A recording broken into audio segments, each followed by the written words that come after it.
This is a spro. This is in bluegill pattern. You try to mimic what's in the pond, what's in most ponds, bluegills, right? Sometimes I use a gray ghost pattern if it's on a sunnier day. But usually this is the one I throw, and this is on my slip float. When it's a choppy day like that, I don't even bother with any other lure. I throw this on my 9.5-foot float rod. I launch it out there. I let the waves take it, and I cover sections of the pond until I get strikes. And this has been a producer in some of the worst weather, like some bad weather where I'm freezing my hands off, windy. This has come through in those kind of situations. I don't really think there's anything better, to be honest with you, okay? I'm not saying other things won't work in those situations. I'm not saying that. But in my experience, since I discovered float and fly fishing a few years back, I had for winter fishing or a very cold day, choppy water, I have not turned back. I have not turned back. This is an old school approach, and it produces. Okay? So on those windy, choppy, cold, very messy days, you go to this. Okay? And that's basically my late winter or any time in the winter I have open water, which I haven't had this year at all. Nobody has had this year at all. Last year I had a lot of open water days. We had warmer weather in the winter and we were able to get out like January, February. But right now all the ponds are frozen. But any cold water, cold weather, this will work in warm weather too. This will work in any time of the year, but particularly works well in the cold weather. Okay? That's basically my late winter approach. Now, when we get into the real pre-spawn, where now, maybe the weather is working out pretty good. We're in that maybe mid-March, early April. The pre-spawn is really starting to pop. Maybe the water temperature has hit the 50s. Fish are starting to move in. And now they're aggressive. Okay? At that point, I'm no longer throwing microbait. So these go away. These go away. Okay? I go to my normal size baits now. All right? And these are what I normally throw. We're going to throw a normal size lipless crankbait. Okay?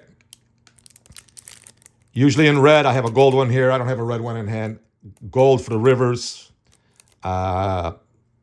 Red eye shad.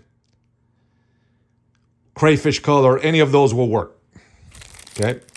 So I'm throwing now what is a 3/8. This is a 3/8.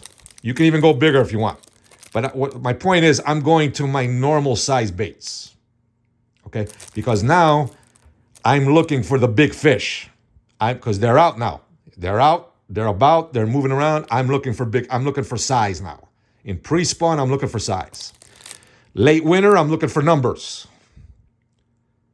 Okay? I'm just looking for strike. Pre-spawn, okay?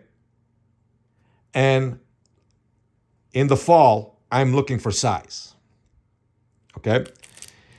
So I'm going to be throwing something like this. This is one from Eurotackle. I like Eurotackle, but there's a lot of good brands out there. Strike King, Cordell's work. Those cheap Cordells you get at Walmart, they work. They catch fish. This is a Cordell right here. Only cost me a couple bucks. Okay, they catch. Okay? You don't have to spend a lot of money. Get the one you like and let it rip. And now I'm using more of a regular retrieve. I'm not jigging it too much. I'm just using a regular retrieve. I'm working along the shallows, just like I work it like a search bait. Fanning out my cast until I get strikes. Okay? Another bait I use, this is when I pull out the chatterbait. Here I got one in a bluegill pattern. It's either a bluegill pattern or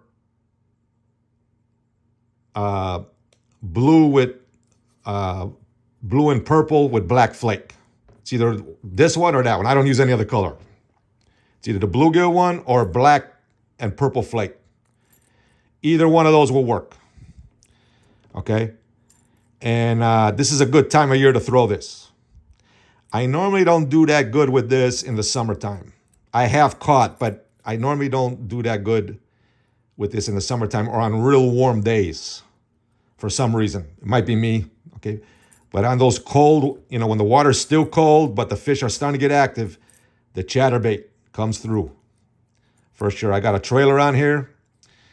It's like a rage craw. Actually, this one's torn apart, okay? And you just let it sink to the bottom. Sometimes I'll jig it, or I'll just pop it on the bottom like that.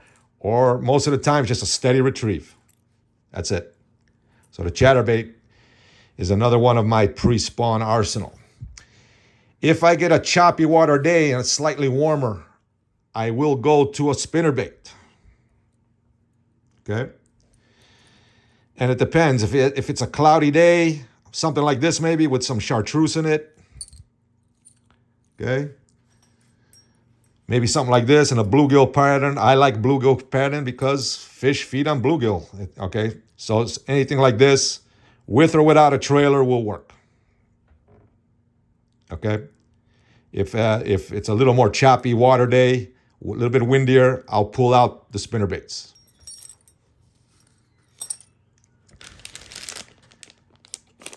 My next one, the Zoom Super Fluke. This is a must-have, okay? The Zoom Super Fluke, I'll throw this on my spinning, usually weightless, I'll Texas rig it. I let it go to the bottom, and I start twitching it. Let it fall, twitch it, let it fall. This produces a lot of good fish, okay?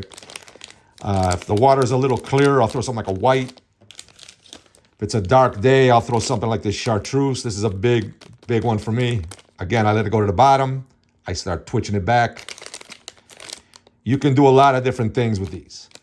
Pike, bass, walleye, smallmouth, they all go after this. They all go after this. Is a multi-species bait. These are the two primary colors I use. I'll use bluegill color sometime. I'll use bass color once in a while. But for the most part, these are the two I use the most. In the muddy rivers, I tend to use this more. But white will work as well. Okay? And as the pre-spawn continues and the water is getting warmer, I may move to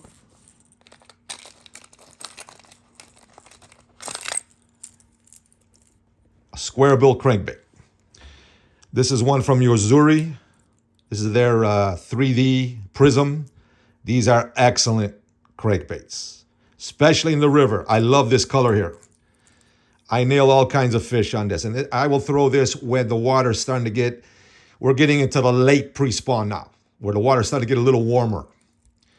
I'll switch from lipless to this if I can get away with it. Not that the lipless is not working, but when I see that starts to slow down a little bit, I change the presentation to this. And that's basically my approach to the late winter into pre-spawn. That's basically what I use. Okay? Tell us what you use. Spincast guy, we're out.